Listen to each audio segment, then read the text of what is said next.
गरीब मायका। मोहिनी के 3 बेटे थे। पति खूब अच्छा कमाता और बड़े घर के ऐश सब था मोहिनी के जीवन में। लेकिन एक चीज जो नहीं थी वो थी सुकून। मेरी बहन और मेरा भाई दोनों गरीब, लेकिन मैं मेरे पास तो नोट की बरसात है।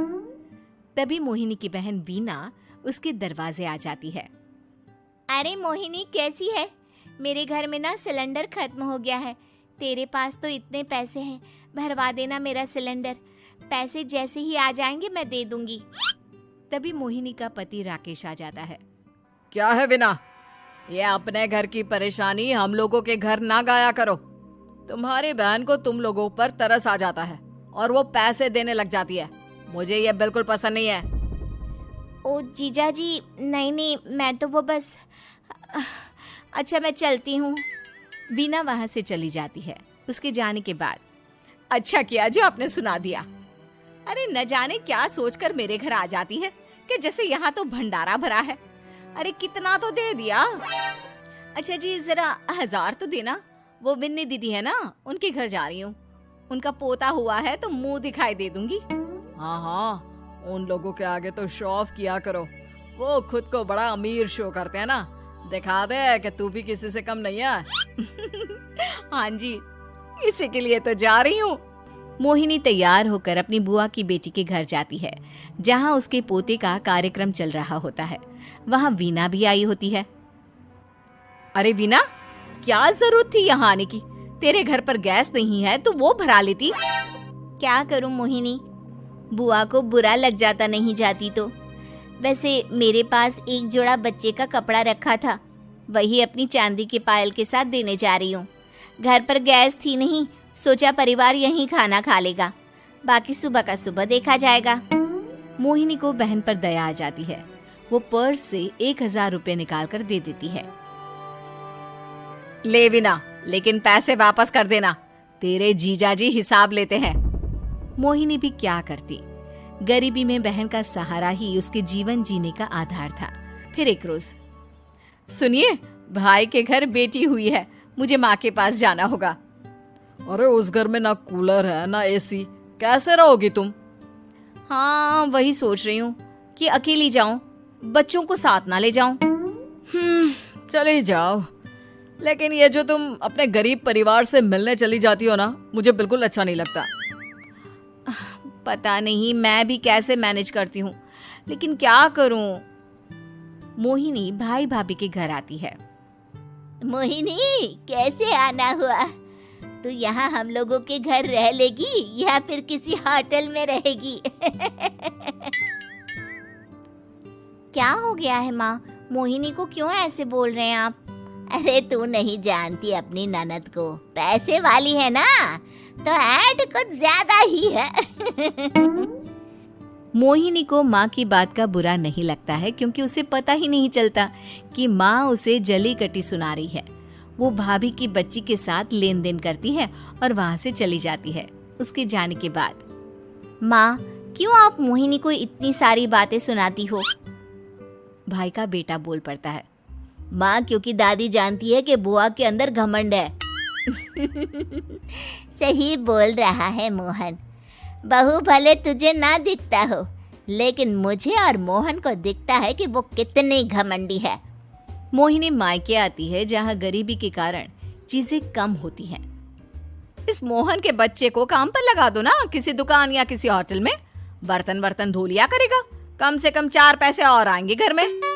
देख मोहिनी, माना तेरे पास पैसा है, लेकिन तेरे भाई के दिन इतने भी बुरे नहीं चल रहे कि वो अपने बच्चे की पढ़ाई रुकवाकर उससे बर्तन धुलवाए।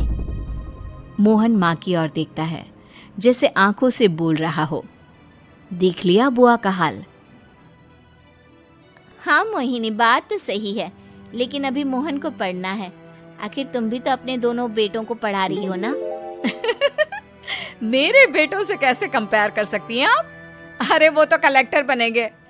हाँ, कल को वो मोहन को नौकरी में रख लेंगे, क्यों? मोहिनी कुछ दिन और रहकर चली जाती है। धीरे धीरे दिन बीतता है। मोहन बड़ा होता है और कड़ी मेहनत से सफल भी हो जाता है। मोहिनी, माँ के जाने के बाद तो तुमने भाई भाभी के घर जाना छोड़ ही दिया, क्यों? वो क्या है ना, उन लोगों का घर छोटा है, मेरे बच्चे जाना ही नहीं चाहते। पर तुझे क्यों अचानक मायके की बात याद आ गई? यार, मेरा तो मायका है, भाई भाभी है, मेरा तो आना जाना लगा ही रहता है। हाँ, क्योंकि तुझे आदत है ना ऐसे छोटे से घर में और कम पैसे में रहने की। वैसे क्या खबर है आजकल मायके की अपने? अब वो घर छोटा और कम पैसे का नहीं रहा, क्योंकि मोहन तो बहुत बड़ा आदमी बन गया है। फिर क्या? मोहिनी भाभी को फोन करती है। मोहन किसी बड़ी कंपनी का मैनेजर हो गया है क्या भाभी? क्या ये सच है? हाँ मोहिनी दीदी, अब तो हम लोगों के गरीबी के दिन कट गए। आपके भाई ने कोई अच्छे कर्म किए होंगे, जो हम लोगों का बेटा इतना अच्छा कमा रहा है। देख लो भाभी, पहले भी आपने कई गलतियां की थी, आप थोड़ा संभल कर चलना। भाभी को मोहिनी की बात समझ में नहीं आती कि वो क्या कहना चाहती है। फिर एक दिन वीना मोहिनी से कहती है, मोहिनी, हमारा भतीजा मोहन अच्छा कमा रहा है, क्यों ना मैं अपने बेटे की नौकरी के लिए उससे बात करूं? अरे बुआ का बेटा है, ये सोचकर मदद तो करेगा ना? हाँ हाँ, क्यों नहीं करेगा, उसके बुरे दिन में तो हम भी खड़े थे। मोहन को वीना फोन करती है और अपने बेटे की मदद करने की बात करती है।